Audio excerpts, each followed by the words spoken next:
All right. Good afternoon, everyone. Ooh. Good afternoon, everyone. Today I am here with my guest, Kim. I don't know. She's not a Miss Kim, and I don't want to put Miss. So this is just my friend, my new friend, Kim. I came across Kim. You guys already know. I find a lot of people through social media, and I came across her video on TikTok where she was expressing. She spoke a little bit about how she was. An ex-progressive Christian, and I went on her page and I was very interested in her testimony, and I reached out to her and she responded, and here we are today. So in this podcast I'm going to just interview Kim to talk about her journey with Christianity, a little bit about progressive Christianity, but also touch on things like mental health, touch on abusive household and relationships. Hopefully this can bless anybody that listens to this. I'm personally looking forward to this whole conversation, and I hope you guys are. And with all that said, good afternoon, Kim. Hey, How are you? I'm fine. Well, today I'm here with you. Before I go any further, would you like to introduce yourself? I know I do not know that much about you, but the audience, maybe, who you are, what you do, and then we can go into, or what you mainly talk about on your TikTok. Also give yourself a little plug there. And also, yeah, just a little about that, and then we can go into your testimony. Okay.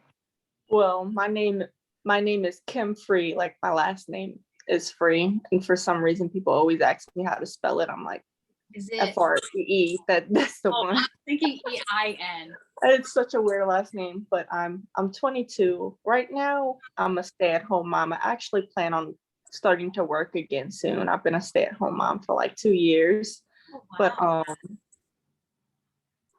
not too much interesting in my life except for that I've recently started TikTok, and I talk about a couple of different things on there.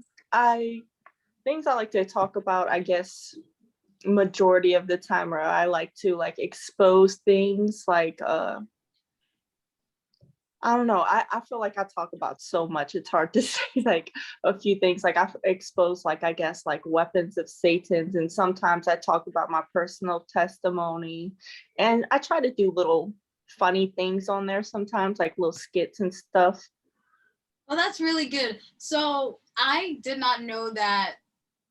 Okay, maybe I just hadn't scrolled that far enough in your videos, but that you do work in exposing the work of the enemy. So you want to just touch on that just a little bit, like what types of things that you've learned in your life that you can help other people when it comes to exposing on the works of the enemy. Like what is one key thing that you have grown to really capitalize on that you see in our culture today that is hindering a lot of people?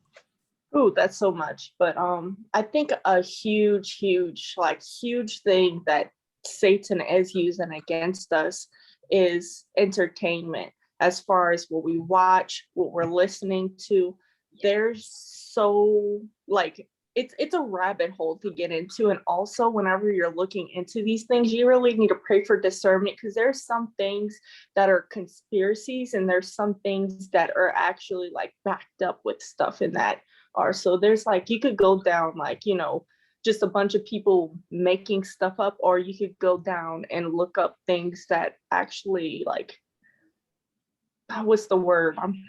That actually have like things to back up with it. Like Like, you got to pray for discernment when researching this.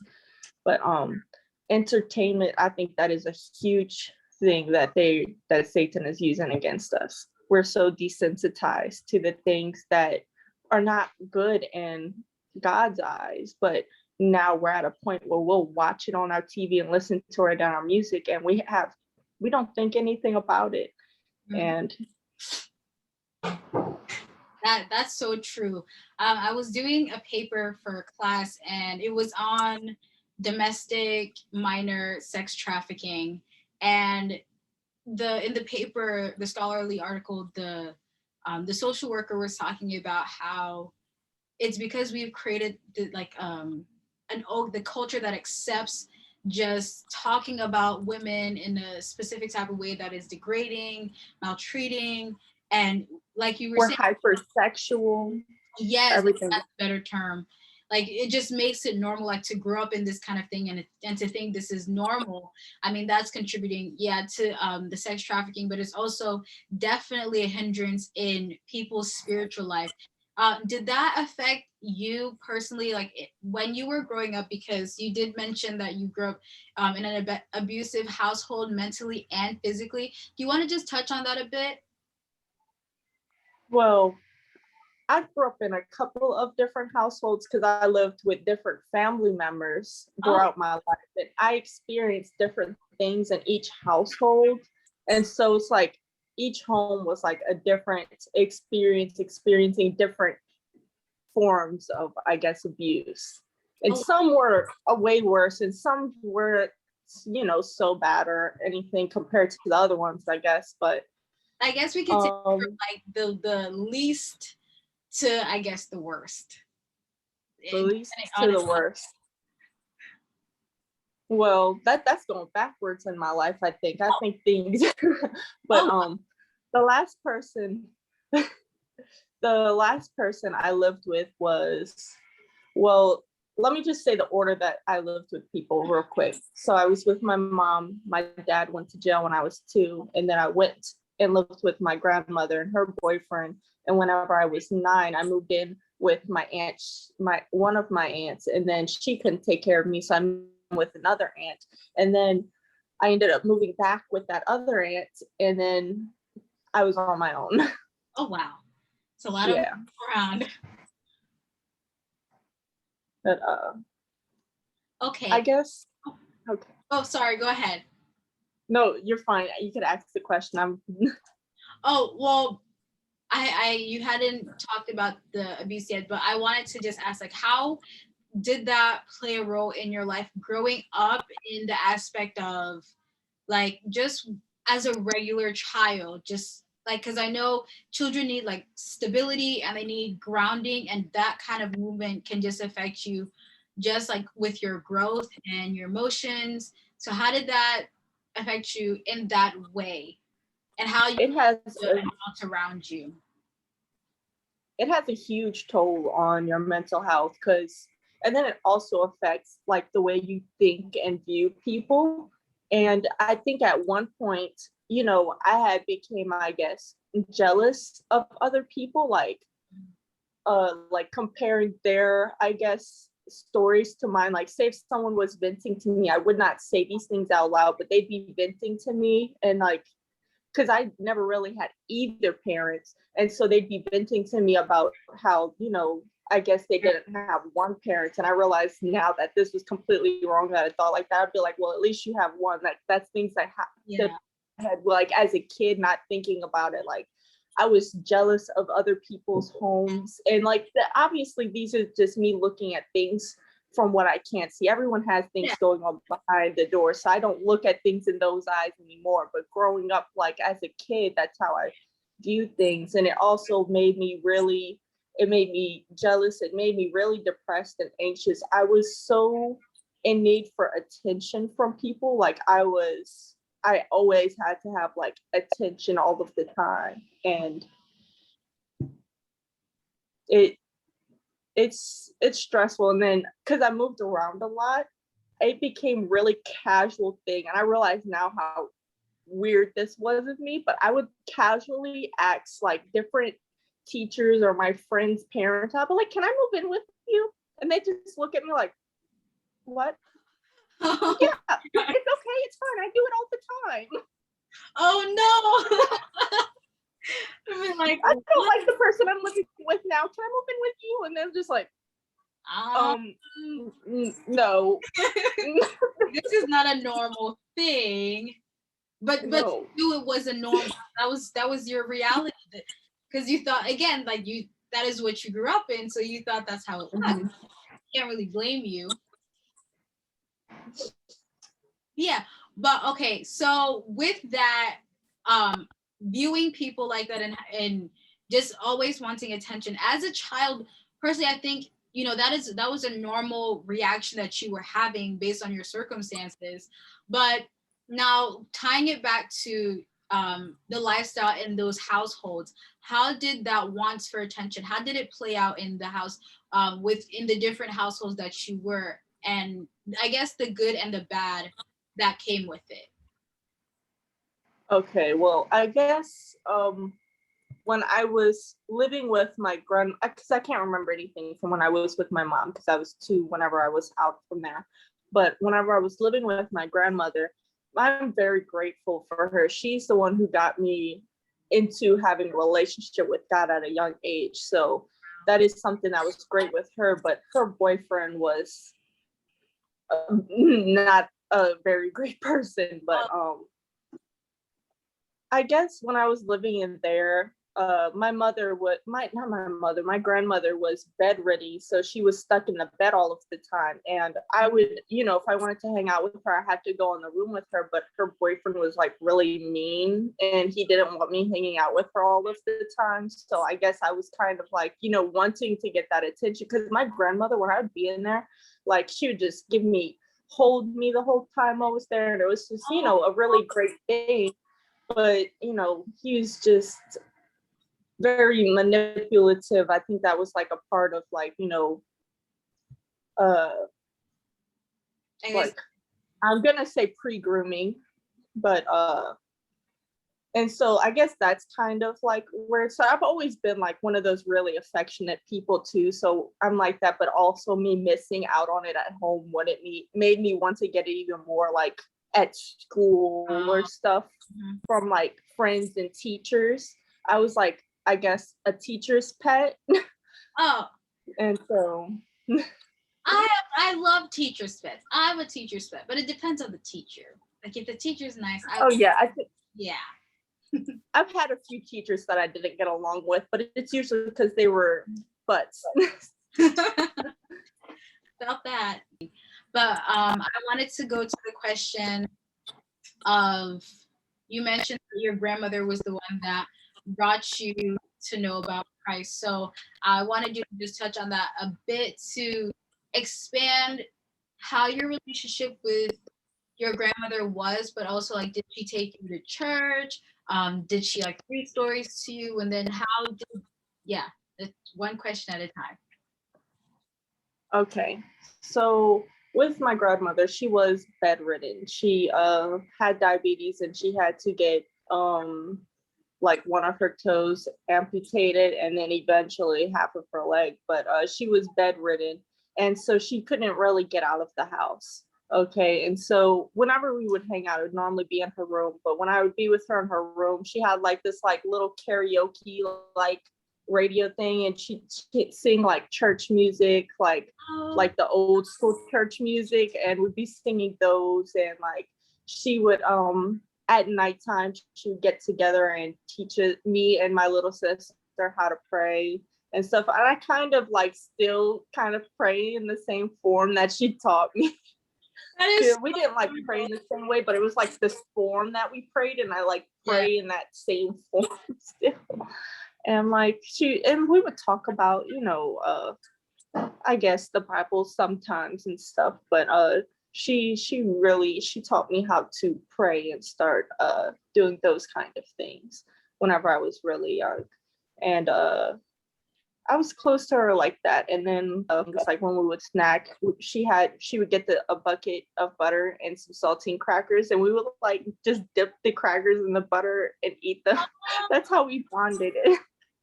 That is so cute. See, old people are just too adorable. I love old people. In regards to your grandmother bringing you up, you said her boy kind of like domineering, taking over. And I wanted to ask, did his hindrance in your life or in your relationship with your grandma, did it ever affect you with how you viewed God? Like, I know with some people who go through really harsh lives, like growing up, they tend to get angry with God and get frustrated that, why would God let me grow up in something like this, or like make me experience this. So I guess not just your grandmother's house, but in any of the houses that you live in, and all the bad things that you experienced, how did that affect your view of God? Or did it have an effect on the way you viewed God, or did it draw you closer? I think it drew me closer more. My grandmother really installed in me that everything happens for a reason and that God has a reason for everything. So when I would like, of course, I had problems where I would ask God, I'm like, I know everything happens for a reason, but why the heck is this happening? Like, but like I had those moments, but I don't think that those things ever really made me far from him. It actually made me depend on him a bit more and be more, I guess, more into prayer and more close to him whenever these bad things were happening. Wow, that's really nice. I guess yeah, like the opposite. I had a friend who he lost his grandmother, and that kind of was like the breaking point, and he just shunned God, and it was really heartbreaking. But for your case, it actually drew you closer to God, so that's a good thing. That's a good thing. I wanted to also ask, what drew you to progressive Christianity? Like if your grandmother um did instill Christian values in you. Okay, I'm getting ahead of myself. But as your grandmother instilled Christian values in you, what was your life like after that, kind of before we get to you and progressive Christianity? Like how was your spiritual walk, I would say? Well, she passed when I was 10. So she didn't have much time to install all of the, I guess, the good doctrines and stuff in me. But after that, I was living with that aunt, and she went to church a good bit, and I was with her for like a year and a half. So we'd go to the little, like, the Sunday school or whatever for the kids. And that was fun and all, learning about the stories and stuff. And then I wasn't with her for too long. My older sister lived with that aunt. I have an older sister, and she didn't live with me growing up. She lived with my aunt. It was me and my little sister, like always living together. But when I lived with this one particular aunt, that's where my older sister lived. And there's my older sister had always had a really good relationship with God too. So when I would be around, she would talk to me about him a lot. And she actually, this is actually a really crazy story, and one of the huge miracles that I think God did in my life that proves like his power Mm-hmm. or whatever. So what happened when I was with my grandmother and her boyfriend was, after Hurricane Katrina came, he had took my grandmother, me and my sister, and we lived in the West Bank part of Louisiana. And then he took us and moved us into the middle of the bayou. Didn't tell any family. He didn't tell anyone. We had no phones. We had no access to anything. So he moved us into the bayou. And for 4 years they had been like kind of looking for us, but from what my older sister says, they didn't really look too much, and she was the one that was mostly concerned. And so my older sister ended up going on a 40-day fast because she wanted to find her sisters. Mm-hmm. And so whenever she went on this fast, at the end of it, we have this little cousin, and at the time he was like 8 or 9. And a few years back, he remembered that my grandmother's boyfriend, his parents or something, they came down for an event for them. And so whenever he was like 4, and then out of nowhere, my little cousin like remembered how to get there. And so like suddenly, my cousin at 8 remembered how to get there from whenever he was like 4. And from her fasting, they were able to find us and reunite us. Wow. That was a powerful story. Sorry, I kind of went out for a second. I figured out what was the problem.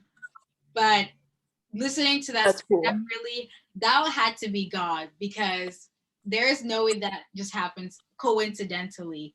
So that was amazing. Wow. Okay. Want to touch on Well, you mentioned when we were having our conversation, I guess we can fast forward to like, you know, after going through the way you did, you mentioned that you were living um, just regular, lukewarm-ish. First of all, what's your definition of lukewarm? Because if you have been on TikTok for a good amount of time, there's been like a whole back and forth with the term, and everybody's like, Yeah. oh, lukewarm is it's not really a thing, and we're just over exaggerating. Yeah. So I go by what the Bible says about lukewarm. That also means you're not on fire for God, but you're not cold. You're just like lukewarm. You're in between God and the world. You're for God and you're for the world. Like you're not willing to fully sacrifice the things of this world, and you're kind of conformed to the world, but you still really love God. Like, does that make sense? yes. Okay, now I wanna ask, do you think you can love God and love the things of this world? Because there are certain scriptures where it's like you mentioned with Romans, to not conform to the ways of this world, but be transformed with the renewing of your mind. I think in our generation, personally, in my testimony, I had a short period of my life where I guess I was lukewarm, but it's like I don't know. I don't think that I truly wanted God, because I think when we're living in a state of we really want to connect with the world, it's like if we're prioritizing the world, then we really don't love God as much. So it's like, then do we really even love him like as we say we do, or we just, I guess, love the idea of a God that we create in our mind, that, oh, this God is the type of God that would understand what I'm going through, and like low key be okay with it, but like not be okay with it, like a parent, but like an earthly parent, because God is also a judge. So, Mm-hmm. but yeah, okay. So with that said, how did you even get involved with progressive Christianity? Was it through social media, or like was it friends, or it just like pop up randomly? Well, I just kind of like fell into it whenever. Well, like I said, I was like, kind of lukewarm for a while. Like I really loved God, and the lifestyle I was living wasn't exactly what God would approve of. It was not, something that he liked. And then one day I was just like, you know what, I don't want to live like this anymore. I want to live a life that pleases God. And so when I decided that, I just kind of went online and was looking up different pastors to watch online, and I was like watching some of these bigger pastors. And I think I noticed with these bigger pastors is that whenever you're watching them, they cater a lot to your feelings more than they do the like they have sometimes where they'll talk about doctrine, but I wasn't watching their videos. I wasn't being fed the doctrines and stuff in the Bible of what we should and shouldn't believe and what's like right or wrong. They were mostly just talking about our feelings and stuff. And for that, me at that time, I was dealing with like really bad depression and anxiety and stuff. So that was really good for me at the time. It really helped me with that. But because watching them, I wasn't being fed that doctrine. While I was doing that, I was also doing research on like different denominations and stuff, just because I was curious. And while I was doing that, I fell on like, like these progressive ideas. And I actually like low key was like really curious about agnostic Christians, which is basically what progressive Christians are. Yeah, basically. And because I wasn't being fed those doctrines, when I saw those, I didn't see a problem with it. And so at some point while I was researching those things and getting into it, I started to read the Bible myself, because I wasn't really reading the Bible myself at first. And then once I started reading it, I was like, oh. I was like, oh, I think I'm on the wrong path here. Oh Lord. So wait, so you're saying the antidote to false doctrine is to read the Bible for yourself? What? Yes, that is how you can tell what is false and not false with the Bible, because a lot of times, the pastors that I was listening to at first, they would start off with like 3 verses, and the rest of the sermon they would not even touch back at the Bible. The rest of the sermon was them catering to your feelings and stuff. And I gotta admit, like they some of these sermons, they did help me with my depression and stuff like that. But because I wasn't being fed the doctrines, I fell into wrong doctrines, not realizing that they were wrong at first. Yeah, I think I can imagine how what you're saying is very true, because like we have the mega churches that really do focus, like you say, on your feelings and how you're feeling or what God can do for you, or just personally. It's more about you than it is about the Bible and God. Yes, and the problem with that is that the Bible doesn't really talk about you. Like the only time the Bible highlights humanity, it's not like it's anything good about us. Like it's usually bad. Yeah, it's like, why would you spend 95% of the sermon to talk about humans when the Bible doesn't even shed any good light on us, except for the person of Jesus Christ and the disciples after they were saved, So I can definitely see how that can be a problem. You touched on, you mentioned that progressive Christians are agnostic Christians. And I was listening to this woman who herself, she's an ex-progressive Christian. She's called Alicia Childers. I don't know if you've seen her on YouTube. I'm familiar. But she was saying her story, and it was kind of like what you just mentioned. Like in her church, the pastor, everything sounded really good on the surface, but then they would have Bible studies, and the pastor said he was agnostic. And when I first heard that, I was like, what, how, like, I didn't really know what that word meant. Like the first time I heard what agnostic was, I think in middle school, when I asked one of my friends and she said she was agnostic, and I was like, what? I only thought they were Christians or non-Christians. Like, how here? I've always grown up like this. I thought this is how everyone thought. Either you're Christian or you're atheist. That's how it was. There's so many other religions out there. It's crazy. And now there are Christian agnostics. And whenever I fell into this, people were, there's this agnostic canon, I guess. And it's like the writers of these books in the canon are from they say that people like the book written by Mary Magdalene, but a lot of people don't believe it was actually written by her. They just put the, different scholars have different opinions. Some people think it was really written by Mary Magdalene. Some people think they just put it on there to try and, deceive Christians and stuff. But they have this agnostic canon book of a couple of different books in there. And they push this idea that Jesus wasn't actually in the flesh, but he was like this, like, I don't know. It was so strange. When I was first into it, it sounds so interesting. But now that I look back, I'm like, this is so crazy and bizarre. How did I even believe this? It really gets me thinking of like what Paul is like telling the church of Galatia to watch out for when he like, don't be deceived with like those scholars, like those type of people that make it. They're like, oh, like look at us, we're all scholarly and we have this new vision and this new light of information.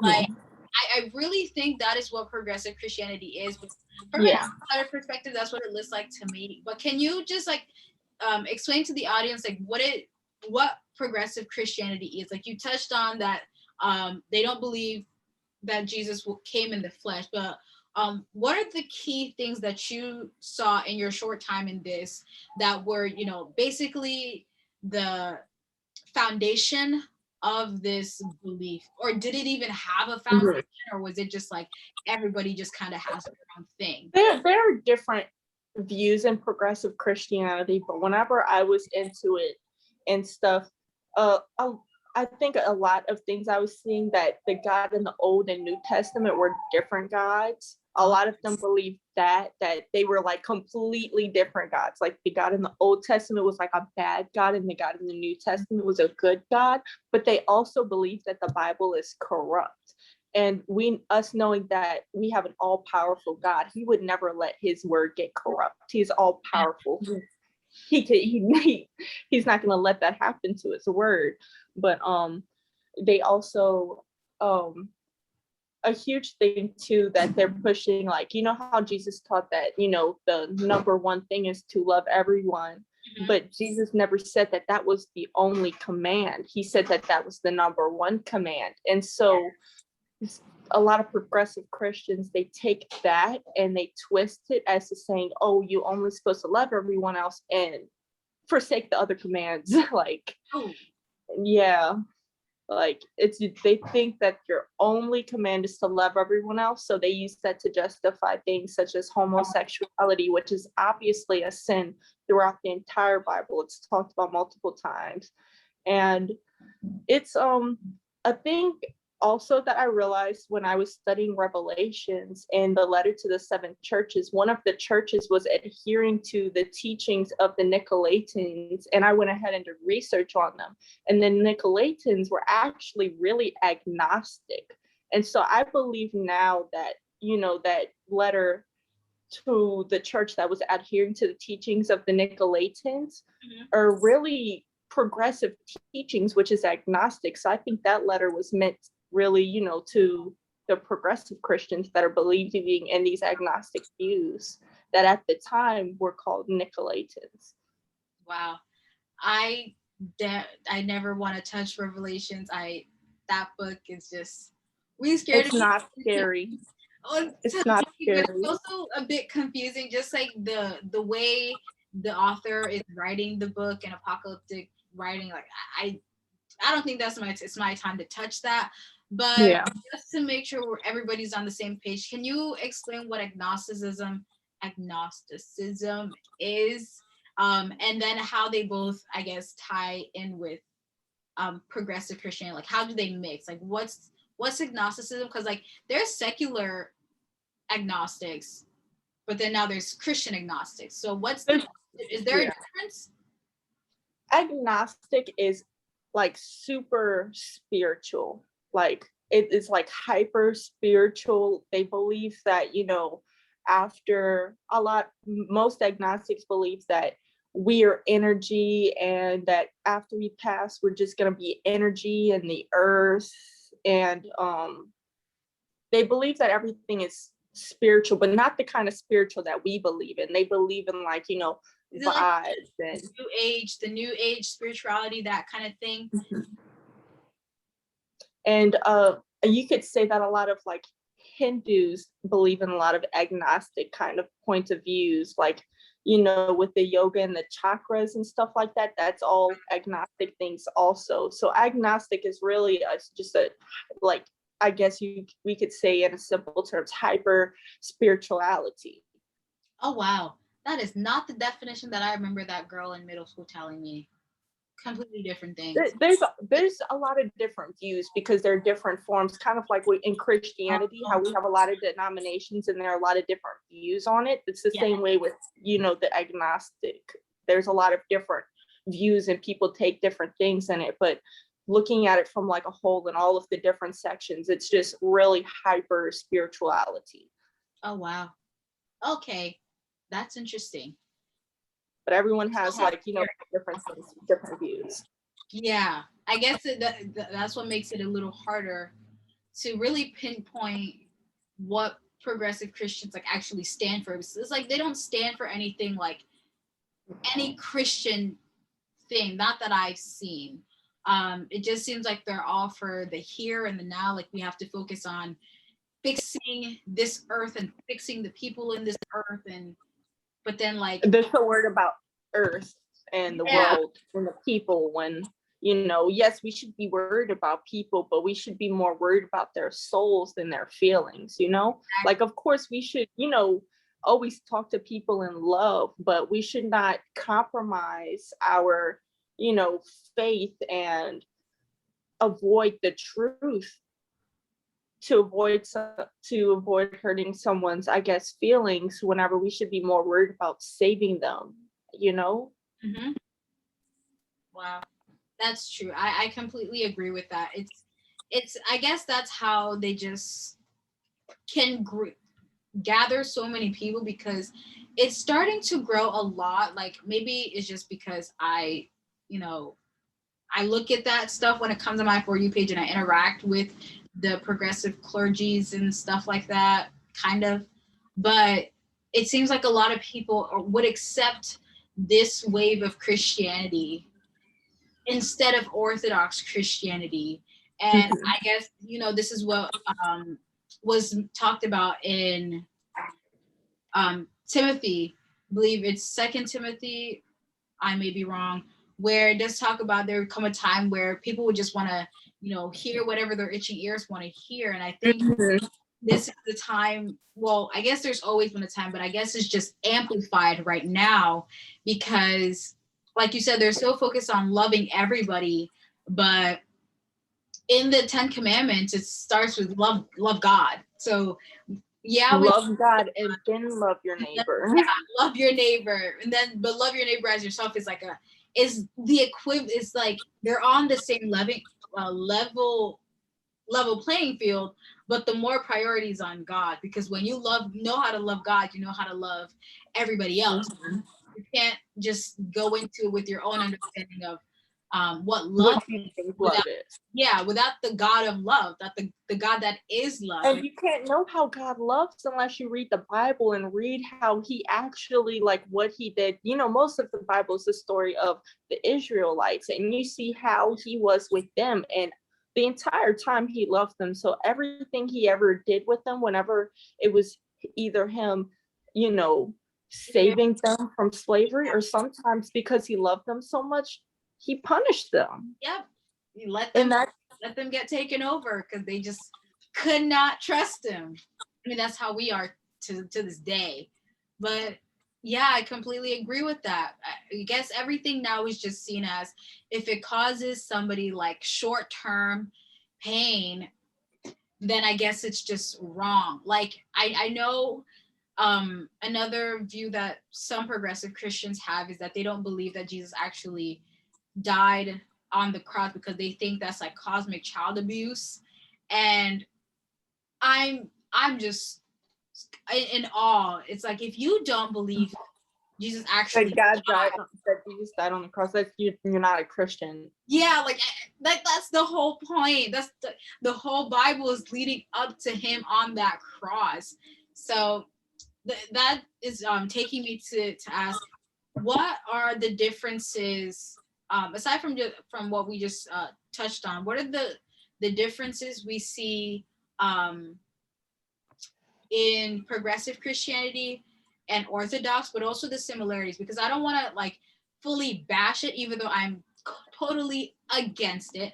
I think they have some things that we can also agree on, but I know like the disagreements are bountiful. And you mentioned that the way they view God in the Old Testament and the New Testament completely different, as if they're separate gods. That makes no sense. And the person of Jesus.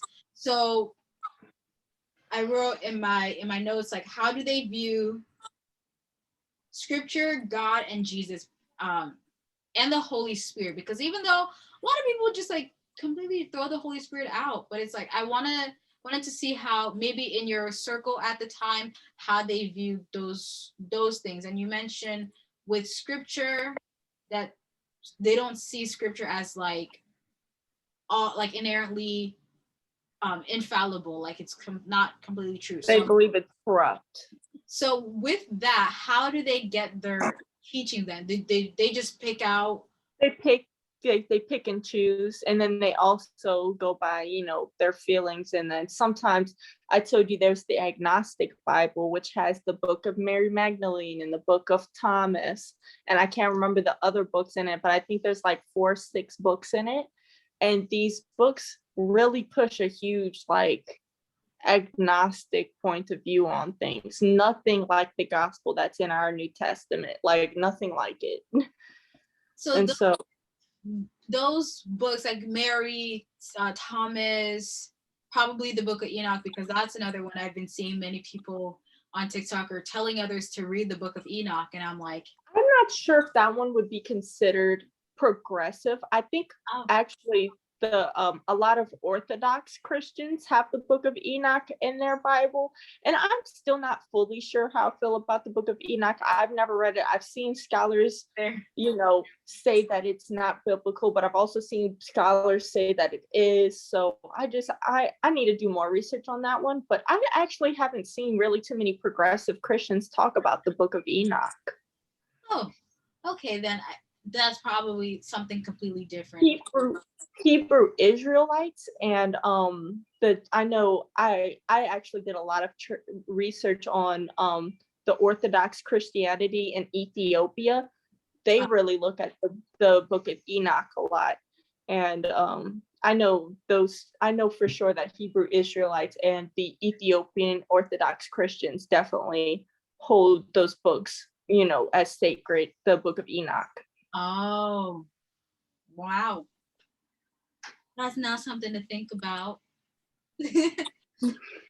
But okay, with those two books, what type of message are those books trying to send? Like, is it to denote that Jesus was actually God, or is it to like send a specific message that we need to go out into the world and like fight for maybe justice, or fight for the mainly just doing good works rather than drawing closer to God and dying to your flesh and that kind of thing? Mm-hmm. Oh, okay. I didn't really fully read those books too much. I looked a little bit into the book of Mary Magdalene, and I know in that book it was really talking a lot, like they were trying to imply that Jesus wasn't God, but he became God through this hyper spirituality thing with this relationship with him in the universe, and that we could become gods ourselves Oh, also through this, like, it was the book of Mary Magdalene, which I really don't think that it was written by her being, who she was in yes, our I'm Bible. It does thinking, not like, sound like her. But Mary, she got some explaining to do. I think somebody just slapped her name on it. I don't know. We have no idea to know for sure, but it's, really talks about us becoming gods and one with like the universe and God, that kind of thing. Yeah. That's sad. It really is so sad. Okay. I touched on deconstruction and reconstruction in our conversation, and I wanted to see, because looking at other people like talking about them leaving progressive Christianity, something that their specific groups tried to do was like deconstruct the members and like tell them like, hey, this is um what you learned is not actually what happened. So I guess that's like the deconstruction process. Did that happen with you? I wasn't actually in like a group or oh, excuse me.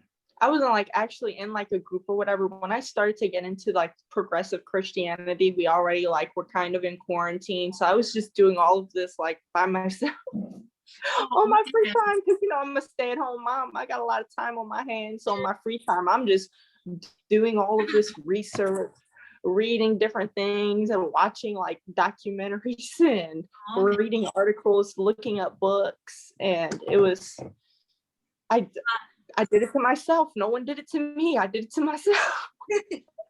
See, I guess that's the price that comes with wanting knowledge. It just depends on the type of knowledge that you expose yourself to.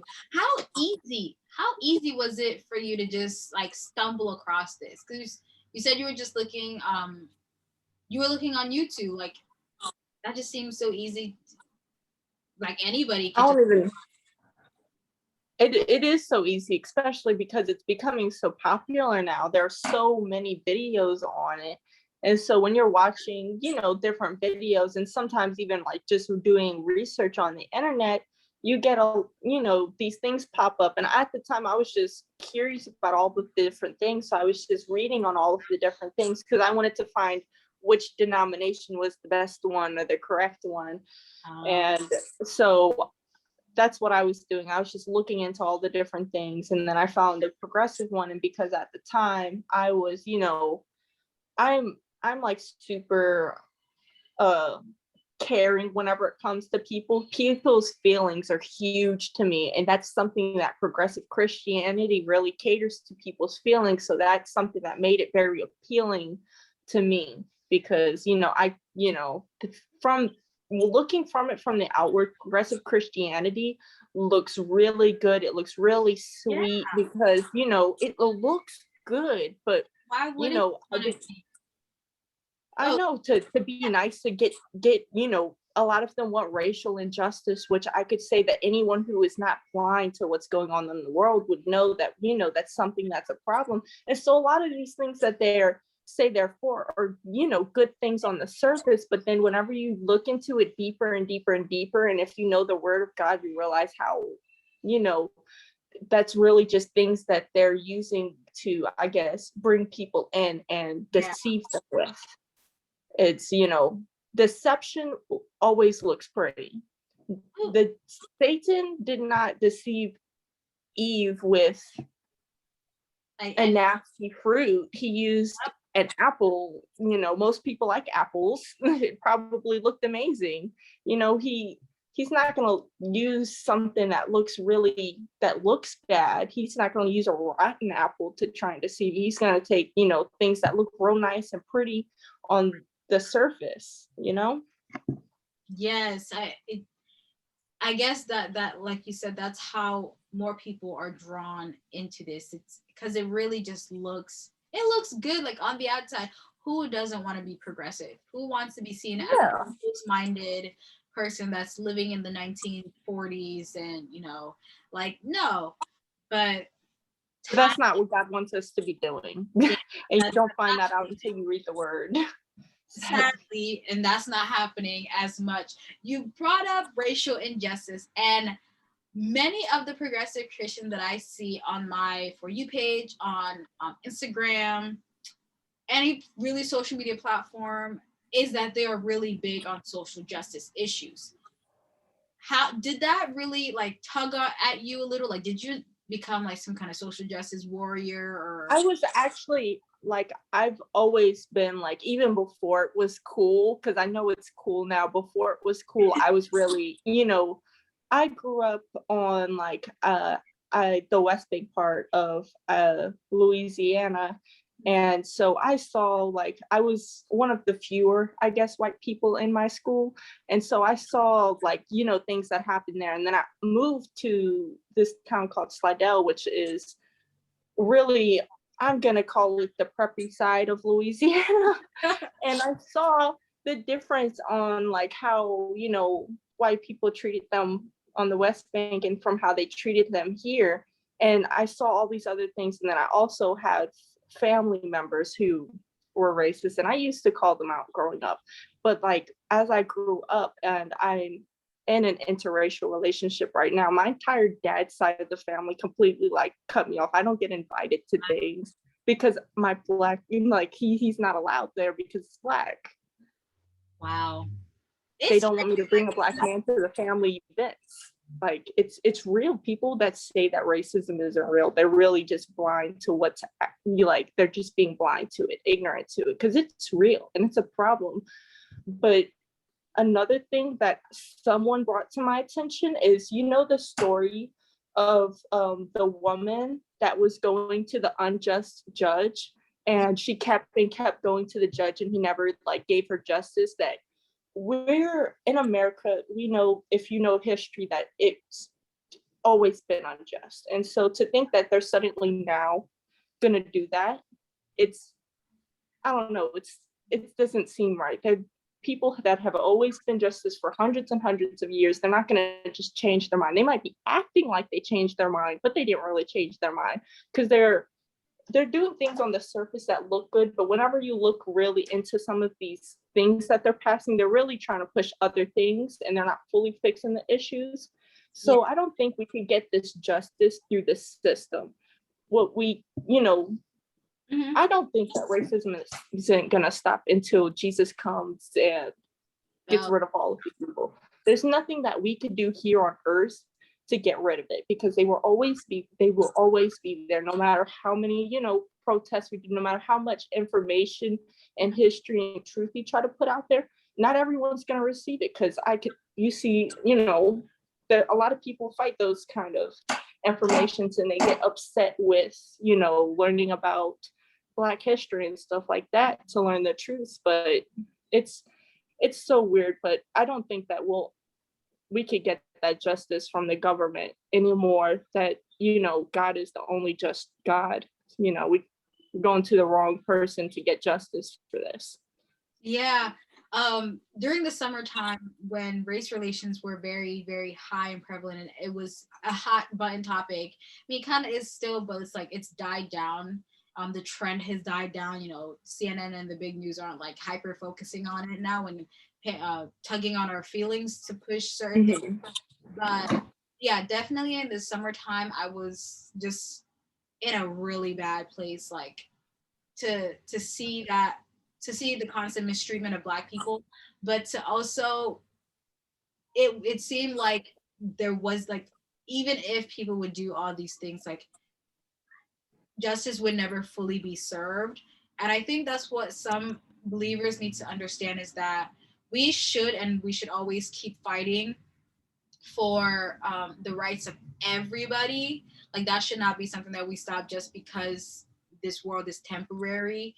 But we don't always do it the way the world is doing, trying to do it. That's what I'm trying to say. Like the way I think true justice and true change can come, it really starts with Jesus. And if he's not at the center, we're just gonna keep messing up, and we're not gonna going deeper into a hole. Yeah, we need to like have a moment to just stop and really think about how the Bible even talks about biblical justice and what that looks like before we try and put it out into the world, or just follow what the world is doing. I've seen that is somewhat what some progressive Christians do. Like they just, if I look at somebody who is like very secular, but they also want to fight for justice for a specific group of people, and a progressive Christian is very much in line with the same narrative of, say, maybe it's the LGBTQI plus community, or it's racism, or it's colonialism, whatever it is. They would say things that are just basically the same. Like I wouldn't be able to tell the difference with a progressive Christian and a secular person that's fighting for justice. And I think that's where one of my issues comes. Like there should be a difference in the way us as believers go about bringing change to the world. I'm not saying don't protest or don't, educate your fellow members in the church, because I recently did a whole series on my podcast about critical race theory, and how the church should be doing a better job when it comes to racial issues or just social justice issues as a whole. Because I think we get this weird thing where we see something's wrong, but we just don't want to be labeled so many things, because the church has a history in the past of just not being on the right side of stuff. So. Something that MLK said that is literally still true to this day. Sunday is the most segregated day of the week. Mm-hmm. No, seriously. And it's like, it's true. Once I'm in an interracial relationship now. When we first got together, I tried to talk him into going to the church that I was attending at the time, which was my grandfather's. And it was a all-white church. And I thought, because they were always so nice to me, that they would be nice to him. And we went there and they weren't mean to him, but you could we were literally during the service, people from across the church staring at us the whole time. It was crazy. And whenever it was time, you know how they have that time where you shake your neighbor's hand and stuff? Nobody shook our hands. Wow. And so, long story short, we never went back, and I felt like a complete idiot for taking him there. I should have thought about it first. And so after doing that, we were really reluctant to try and go into churches today, because now I live in a predominantly white area now. So I'm scared to go to another church and get that same experience again. That is really sad. And I guess, experiencing that from growing up, I think it's harsher down in the South than, I guess it's always been harsher in the South. I'm reading this book by Thomas Sowell, and he was talking about the relationship that the Southerners and Blacks have, and just Southerners and just different people have always experienced. Not all, but the ones that just could not get over themselves were just adamantly racist or xenophobic or just homophobic, whatever the obic and isms are. Like they just have a really hard time down there adapting to times changing. And usually it's funny that the things that we see on social media, it comes from like places in like, ooh, sorry about that, places It's fine. um the upper, like around the places that are more integrated, like there, it's not at the ratio from white people to blacks or any other person of color is like not that much, like there's not that different. But we don't hear about stories like yours, like on a regular, those types of stories, they're not blasted, just like the everyday normal racism, I guess, that Yeah. you're you And and there are some churches that are, that do have that diversity and treat you good, but like certain areas, it is harder to find those churches that are very not racist. Like, I don't know. yeah, there's really no other way to put it. I guess it really is Yeah. just that. So I wasn't planning to go into that route, but I'm glad that That just happened. yeah. I wanted to touch on. Okay, we didn't spend too much time on the abusive relationship, and I really want to spend some time on this because I want, personally, with my mom and the way she grew up, it wasn't that great either. The mental abuse that she experienced from her stepmom, and then the physical abuse she experienced from certain relationships. It's really hard to grow up in that, but I feel like many women, especially with, the topic of right now, where women are being very vocal about their experiences and their sexual traumas that they've experienced. I want, this should also be a topic that the church has a part in, and the church is, noticing it and also helping maybe young girls or boys who are experiencing this. So, aside from your abusive upbringing, I guess, what was it that really affected you, like mentally? Like what does that look like? Well, the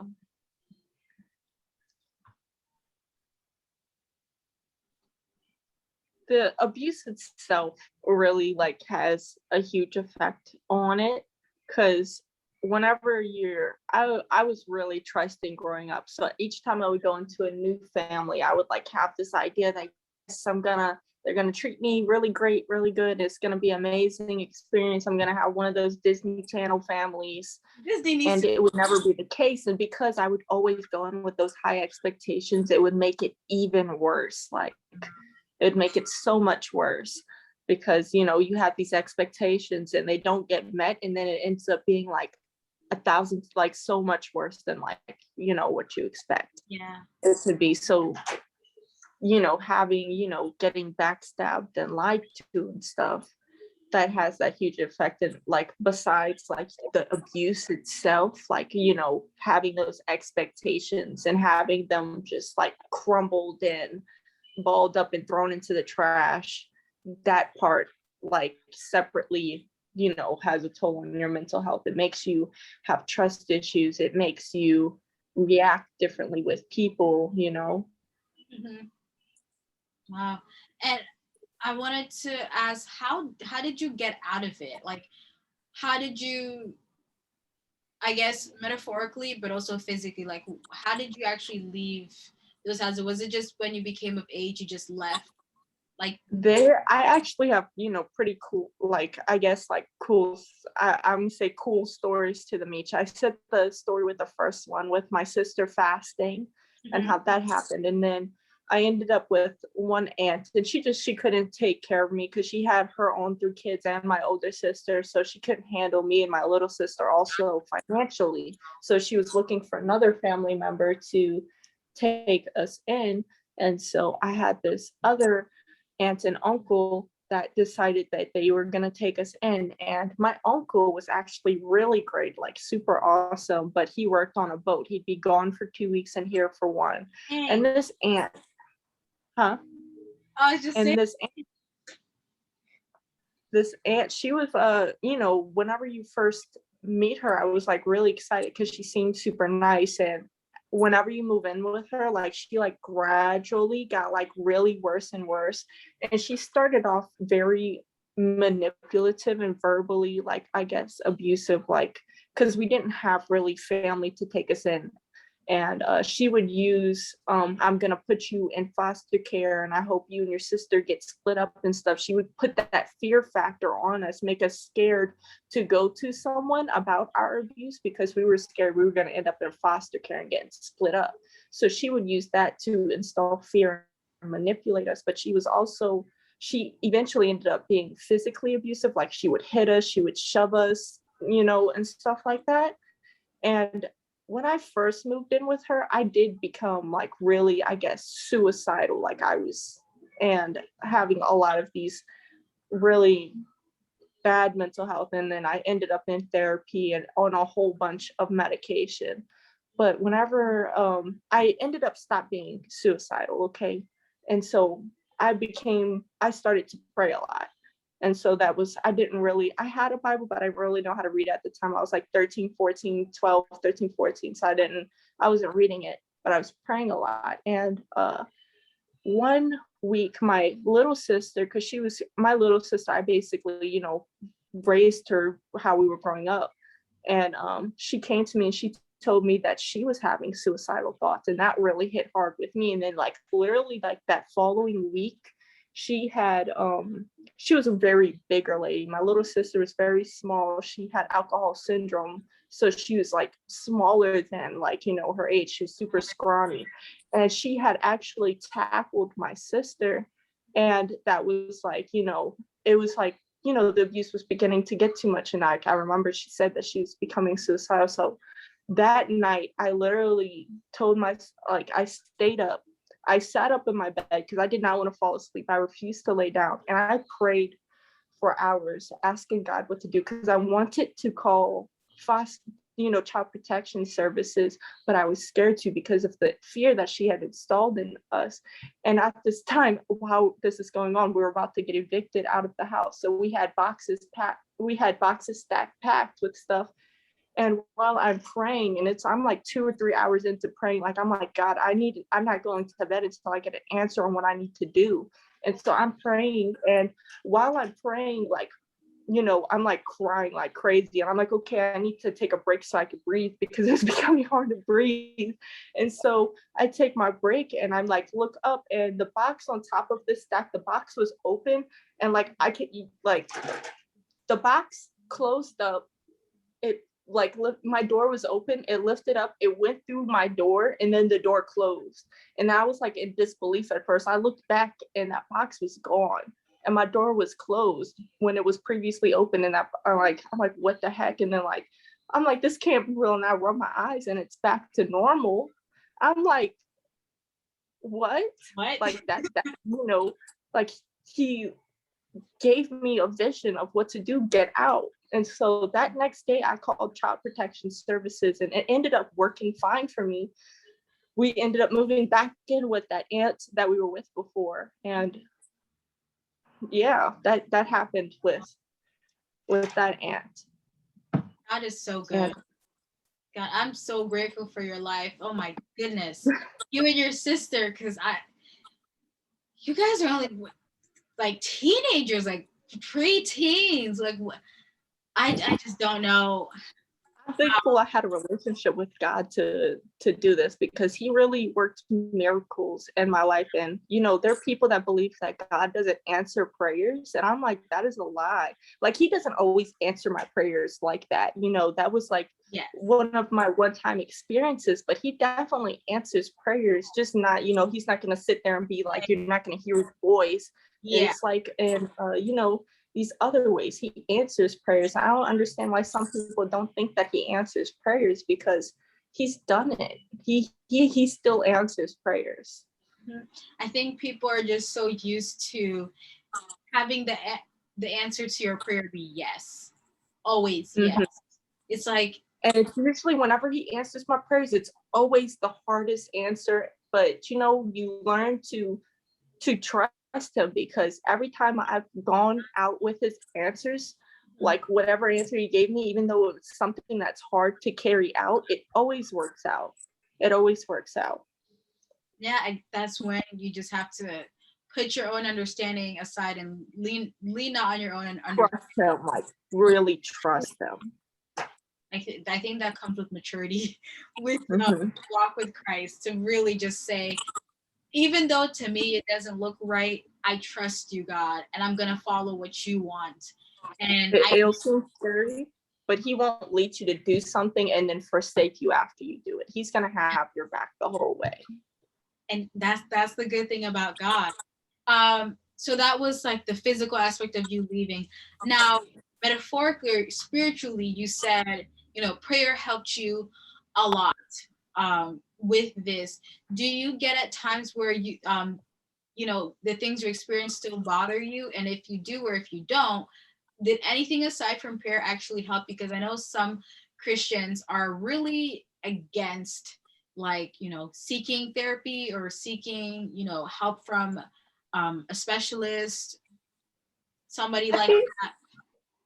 I think therapy could definitely help, but I think when it comes to therapy, you just need to find the right therapist. Because when I was in therapy, I had multiple therapists, but I had this one therapist. Her name was Miss Wolf, and she was absolutely amazing.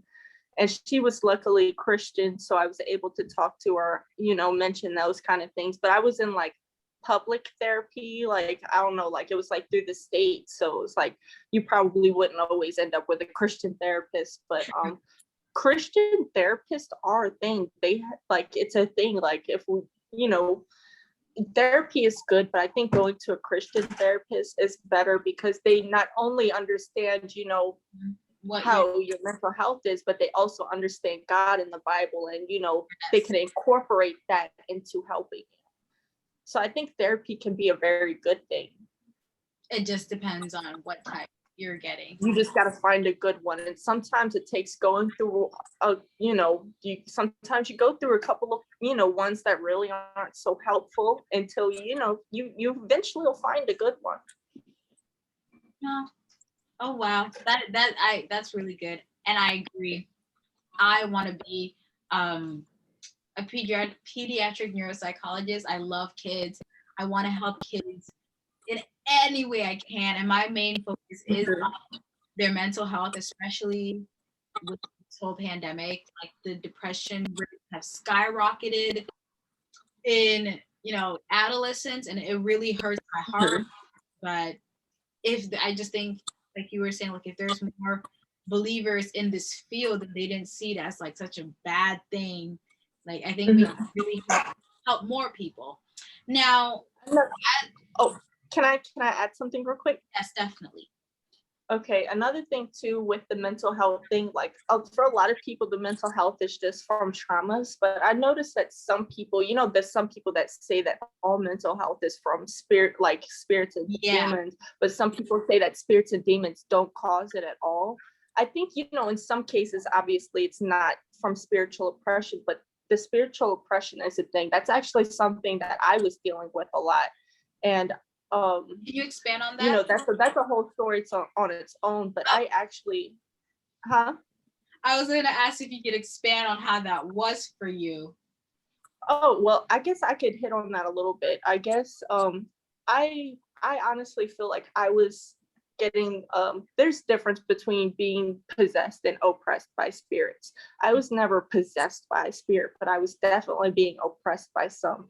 I think the first, encounter I was having with one was with my grandmother's boyfriend, and he did end up sexually like assaulting me and my sisters. And not long after he started doing that, I started having these bizarre supernatural experiences with, it started off as sleep paralysis, but as I grew up, it ended up happening during the daytime. So I know this wasn't just a insomnia, whatever it's called, because it was happening during the daytimes. And then I would also like not see it, but like I would see it like in the corners and stuff. So it was taunting me like what it was. And then that other aunt I lived with that I had to do that whole prayer with, she was a medium. And so I feel like I also had some supernatural experiences living with her, because one, she was already a medium, she talked to spirits. And so that, these are all spiritual doorways. So these things had it even worse. Like when I moved in with her, I already had bad mental health before, but when I moved in with her, whatever spirit she was dealing with also started to deal with me and made me suicidal. Like, because these things, they'll talk in your ears and they'll make it seem like it's your thoughts, but it's not your thoughts. And some of us do deal with some spiritual oppression. And I did not even realize that I was being spiritually oppressed until like a year and a half, 2 years ago, because the aunt that I was just previously living with, she would constantly tell me that, oh, it's all in my head. Like she was one of those people that would tell me that so I was starting to believe that, it's just all in my head. And then also you start listening to these bigger pastors preach and they're like, oh, you got to make the best out of it. So I was just accepting my depression and my mental health. I was accepting it, and I was taking ownership of my mental health, not realizing that I was also taking ownership of the spirits that came along with the ones that were causing it for me. So once I realized what was going on, and I was able to pray and rebuke them away, I have not, once I did that, my mental health is like really great now. Like I don't deal with, like, yes, I have the PTSD, but like whenever I would have those moments, for days, weeks, sometimes even months at a time, I would be in this terrible depressed state. But now whenever I do have those PTSD moments, I might be upset in that moment, but it does not rule over my life like it did before. It cannot, like my depression, it really is, it's gone now, because I was, some of us do deal with that thing. So I was able to rebuke those spirits that were causing these thoughts and these terrible feelings in me. And I was freed from those things in the name of Jesus. Amen. Wow. That is amazing. That is so powerful. Okay, before I go on to my last question, I wanted to ask, what is a medium? Because is it like... Oh, a medium? They mediums are just people. They could talk to spirits, and if there's like some people summon them, but from my understanding, she never summoned them. Just if they were there, she was able to speak to them. Like say, like, because I live in the South, and when you're driving down the street, there are plantations. And she said that sometimes we drive past them and she could see like the spirits that are on these plantations, just like, out in these fields and stuff. And it was like really creepy. And oh my gosh, there were so many crazy things that happened while I was living with her. I know for a fact she had scared the house. 1 second. She's just going and going. This lady keeps calling. I'm sorry. It's okay. But she's basically, a medium is basically this person that can talk to spirits. Oh, okay. I think I'm understanding, because we touched on this little in my intro to psychology class where they were talking about like lucid dreaming, but obviously I don't think that's the same thing, but it's not the same thing. What you just described is not lucid dreaming, where in your sleep you can like control your dreams and what's happening in your dreams, but also you can get to a specific part where people can like come into your dream, but you can also interact with them. There's this show on Netflix, even though Netflix is not like the source to go for this kind of information. In the dream, the demons come in the woman's like in her dreams, and they would just be taunting her. And she followed the psychologist, her psychiatrist actually told her to lucid dream and told her to like put something on her hand or write something on the wall that she can look at and see like, oh, if she can actually see this, she's actually lucid dreaming and whatnot. But she was able to communicate with those demons in her sleep. That was crazy. That Obviously, sounds crazy. Well, not crazy, but like it sounds scary. yeah, it really was. The graphics were really, really terrifying. But yeah, for me, it would happen more during the daytime than at night. I definitely experienced the sleep paralysis, but the sleep paralysis would usually happen like after I woke up. Like it wouldn't happen in the middle of the night. Say my alarm goes off for me to wake up and I'd press the alarm, but then immediately like I'd experience the sleep paralysis. And then for me, the spirit would see like just this much of the head, like on the end of my bed. It was so creepy. I was growing up, like after experiencing that, so scared of the edge of my bed. Like I would not sleep with my feet down there. I would sleep with my feet like halfway up the bed. Oh my God. Because I agree. No, I agree with that, because when I first came to the States, I don't think it's just when I first came. I've just always had a tremendous fear of snakes. I cannot stand, but when it gets certain times, when my aunt, she told me that like snakes could come up through your toilet, that ruined me forever, because after she told me that I couldn't use the bathroom. I've heard that before, but I've never seen it happen. Well, it's not likely to happen here up north. Probably in places like Florida, they get that kind of stuff there. But she, like, after that, I couldn't use the bathroom. I couldn't sleep by myself because I feared the snake would come through my air vents. So I just that's my problem. I don't think that's a spiritual issue.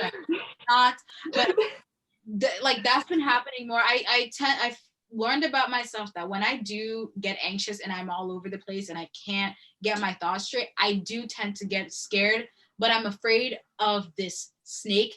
Like a couple of weeks ago, I was very anxious and I was sitting at the edge of my bed, and that's where my air vents are. And every time I would be looking over my shoulder because I was afraid that the snake was gonna come out of there, even though that is never going to happen just in where I live. That is just normal. Like that's just how it is. It's not normal to me, but like it's terrifying. It's a really terrifying feeling. Oh, even though it's not, I don't think it's like the same with what you're experiencing, because that has a spiritual backing to it. I just think I'm having some kind of weird phobia of snakes, and yeah, crossing a limit at this point. But I guess to round up, I have one question for you, and it's basically to ask, in everything that you've experienced, like, from your abusive household, but also drawing to God in the time of hardship and trials and tribulations, your experiences that you had with the churches that you went to and how you've been treated, you and your boyfriend, husband, don't know, but, what is one, I guess, 3 things that you really learned that you would like other people to know about?